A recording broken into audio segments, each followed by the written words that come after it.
hello friends सकल good evening मैं आज पिठा बनाम सो ये पेन तो मैं आनी थोड़ा आसिले आगरे मैं एनेके चाउल और नारिकल एकेलगे पिसि लैसु माने मिक्सार ग्राइंडार ग्राइंड कर लैसु सो एनेके पनिया कर लैसिलु ताते अकमान आटाओ मिलाई दिसु आटा और चेनी दिसलु चेनी तो मैं देखुवा नहल तो गोटेखिनि बस्तु गुली लै एनेके केराहीটো गरम होवाলৈকে केराही बुलिए কৈছো दियकसुन एटु पिठा बनवा इडली बनवा पेन হয় एक्चुअली इडली बनाब पारि यात इच्छा करिले तो गोटेखिनि माने जीवन केटा खाप आছিলে गोटेकेटाते तेल दी मैं भालदरे हेरि कर लैसु गरम कर लैसु और एफाले मोर गुला হৈ गल एते मैं चेनी दिसु अकनमान बेकिंग सोडा दिसु और एनेके सৰু सৰু हातारे मैं एनेके दी থাকিম আৰু जेतुके गरम হৈ गৈ আছে আপোনালোকে চাই লওক কেনেকা বনাইছো মই এনেকেও বনাব পাৰি বা ধৰক কিছু মানে কাহিত দিও বনাই মই আজি এনেকে ট্ৰাই কৰিলো মানে বহুত ভাল লাগে চাউলৰ গুড়ি আৰু নাৰিকল একেলগে পিসি লৈ অকমান বেকিং সোডা অকমান নিমখ দি দিছো আৰু পেনটোত আপোনাৰ তেল দি থৈছো ব্ৰাশ কৰি দিব লাগে एक्चुअली ব্ৰাশটো মই বিচাৰি নাপালো সো মই এনেকে দিলো আৰু অকমান তেল দি থৈ দিছিলো সো ইয়াতে নিজে মানে ওপৰলৈ আহি যাব তেল বিলাক উতলি উতলি তো এনেকে কৰি দি গুটেকেটা খাপতে মই ভৰ্তি কৰি দিছো ইমান ভাল লাগিছে দেখিবলৈ খাবলৈও সাকে ভালেই হ'ব আৰু চেনিটো অকমান কম দিছো দিয়ক কাৰণ মোৰ খাহুমাই মানে চেনিটো নাখায় ন মান সুগাৰ প্ৰবলেম আছে সো চেনিটো অকমান কমকৈ দিছো মানে একদম কিটকিটিয়া মিঠা যে হয় এনেকুৱা দিয়া নাই সো বস্তুখিনি হৈ থাকক তেতিয়া লাগে মই ঢাকনটো মাৰি দিম আৰু ঢাকনটো মই ধুই থৈ দিছিলো এতিয়া ধুনিয়াকৈ ঢাকি দিলো অলপ সময় হৈ থাকক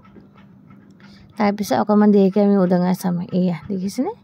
অকমান সময় পিছত মই উদঙাই চাইছিলো এয়া এনেকুৱা হৈছে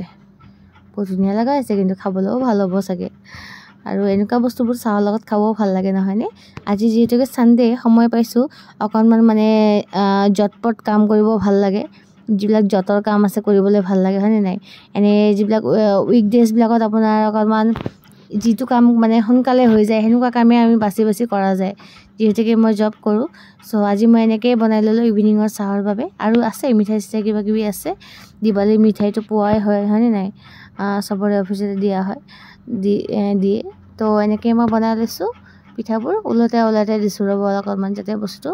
কাটা চামুচ এখনৰে মই দিও আৰু আপোনালোকে যদি বেলেগ কিবা হেৰি আছে তেনেকে দিব পাৰে উলতাই মই খন্তিখন ব্যৱহাৰ নকৰো কাটা চামুচেদি এনেকে উল্টা দি থাকো ধুনিয়াকে উলত খাই যায়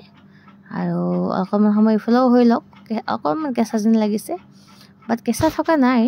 কাৰণ বস্তুটো লিকুইড টাইপৰ হৈ আছিল যাতে ময়দা দি কেনে ধুনিয়াকে বনাই লৈছো আৰু বেকিং সোডাটো দিব লাগে তেতিয়া পটককে সিজি যায় বস্তুটো ধুনিয়া হৈছে সফ্টও হয় আৰু এনেকে বনাই উল্টা ভালদৰে হোৱা কৰি লম মই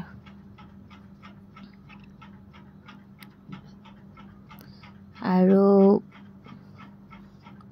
এয়া মোৰ পিঠা ৰেডি হৈ গৈছে ৰব কাহি এখনত উলাই ল ৰব আৰু এনেকে চাহৰ লগত খাইও ভাল লাগে নহয়নে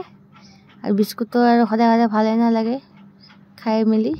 কিমান বিস্কুট খাম তো ইভিনিং টাইমত ভাবিলো আজি অকমান ঘৰৰ মানুহ কেটাও ভাল পাব চাহখিনি খাই এনেকে আজি বনাই ললো আৰু মানে এনেকে একদিন ইডলিও বনাম বুলি ভাবিছো ইডলি একদিন বনাব লাগিব সাম্বাৰটো বনাই ললে হল এনেকে নিমখ দি কেনে আজি চেনি দিছো চেনি নিদিয়াকে নিমখ দি এনেকে বনাই জাস্ট সাম্বাৰৰ লগত খালেও ভাল লাগিব সাকে একদিন ট্ৰাই কৰিব লাগিব আপোনালোকক দেখাম বাৰু যি কৰো আপোনালোকক দেখাই কৰিম এয়া মই ৰেডি কৰি লৈছো মিঠাইও আছে লগতে হাজবেণ্ডৰ কাৰণে গাখীৰ চাহ আৰু মোৰ কাৰণে গ্ৰীণ টি বনাই লৈছো ভিডিওটো ভাল লাগিলে লাইক কমেন্ট শেয়াৰ কৰি দিব থ্যাংক ইউ